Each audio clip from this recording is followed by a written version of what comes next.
Hello மக்களே வணக்கம். ஒரு ட்ரெயினோட சீனில் சம்பவம் தான் பார்க்க போகிறோம். ஒரு ஹஸ்பண்ட் அண்ட் ஒய்ஃப் அவங்க பிள்ளைய 3 பேரை வந்து அவங்க ஊருக்கு போகிறதுக்காண்டி சென்னைக்கு போகிறதுக்காண்டி ட்ரெயினில் ஏறி போய்கிட்டு இருக்காங்க. அப்படியே ட்ரெயினில் ஏற போகிறாங்க. ஏறும்போது சரியான கூட்டமாக இருக்குது. அந்த கூட்டத்தில் என்ன செய்கிறாங்க, ஏறவே முடியல. அப்படி இருந்தும் ஏறவே முடியல. என்ன செய்கிறதுன்னு தெரியாமல் அப்படியே ஃபஸ்ட் கிளாஸு இதில் வந்து ஏறிடுறாங்க. அந்த ஃபஸ்ட் கிளாஸ்னால் அதிகமாக பணம் கொடுத்துக்கிட்டு அந்த ஏஜ் கோர்ஸ்ன்னு நினைக்கிறேன். அதில் ஏறிடுறாங்க.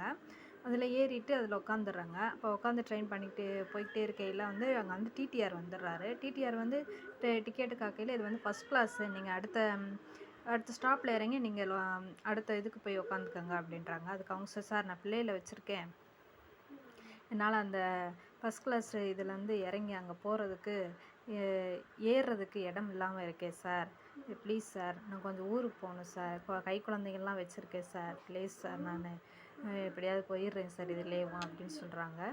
அதுக்கு அந்த டிடிஆர் வந்து இல்லைங்க அதெல்லாம் முடியாது, நீங்கள் இந்த டிக்கெட்டுக்கு நீங்கள் அங்கே தான் போய் நீங்கள் உட்காரணும் செய்யணும் சரிங்களா, நீங்கள் நெக்ஸ்ட்டு ட்ரெயின் ஸ்டாப் ஆகல அடுத்து இறங்கி அந்த அடுத்த கம்பார்ட்மெண்ட்டில் போய் உட்காந்துக்கோங்க அப்படின்றாங்க. அவர் எவ்வளவோ கெஞ்சி பார்க்குறாரு. அப்புறம் அதுக்கு மட்டும் கொஞ்ச நேரம் கழிச்சு டிடிஆர் சார் அப்படியா சரி, டிக்கெட் இன்னும் கொஞ்சம் டிக்கெட்டுக்கு காசு கொடுங்க அப்படின்னு சொல்லி டிடிஆர் வந்து கேட்குறாரு.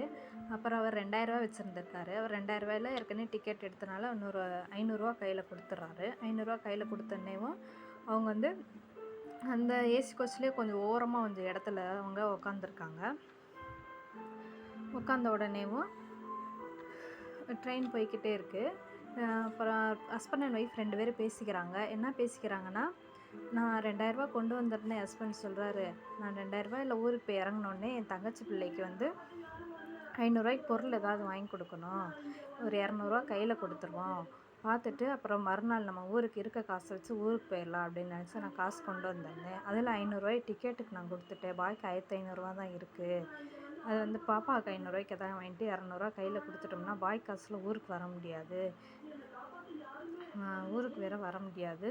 அது வேறு நம்ம என்ன செய்வோன்னா, பாப்பாவுக்கு வந்து கையில் 500 கையில் 200 கொடுத்துருவோம், பொருள் வந்து ஒரு 200 வாங்கிக்கிடுவோம், பாய்க்கு 300 இருக்கும், அதை வச்சு ஊருக்கு வந்துக்கிடுவோம். இன்றைக்கி நைட் சாப்பாடு வந்து எதுவும் சாப்பிட வேணாம், இன்றைக்கி ஒரு நாள் மட்டும் நம்ம பட்னியாக போய்க்கிடுவோம், போய் என் தங்கச்சி வீட்டில் போய் சாப்பிட்டுக்குருவோம், என் தங்கச்சி சொன்னால் புரிஞ்சுக்கிடுவான் அப்படின்னு சொல்கிறாங்க. அதுக்கு அவங்க ஒய்ஃப் வந்து சரி பரவாயில்லைங்க, நீங்கள் என்ன சொன்னாலும் சரிதான் அப்படின்னு சொல்லி 2 பேர் பேசிக்கிட்டே போகிறாங்க ட்ரெயினில். இதில் வந்து அவங்களோட புரிதல் 2 பேர் புரிதலும் எனக்கு பிடிக்குது. 2 பேரோட பேசிக்கிற அந்த மனப்பக்குவமும் எனக்கு புரியுது. அவங்க 2 பேர் பேசுகிறது. அந்த குழந்தைகளும் அப்பா பரவாயில்லப்பா நம்ம இன்றைக்கி சாப்பிடாம ஊருக்கு போகலாம்ப்பா அப்படின்னு அந்த பிள்ளைகளும் அவங்க அப்பாட்ட சொல்கிறாங்க.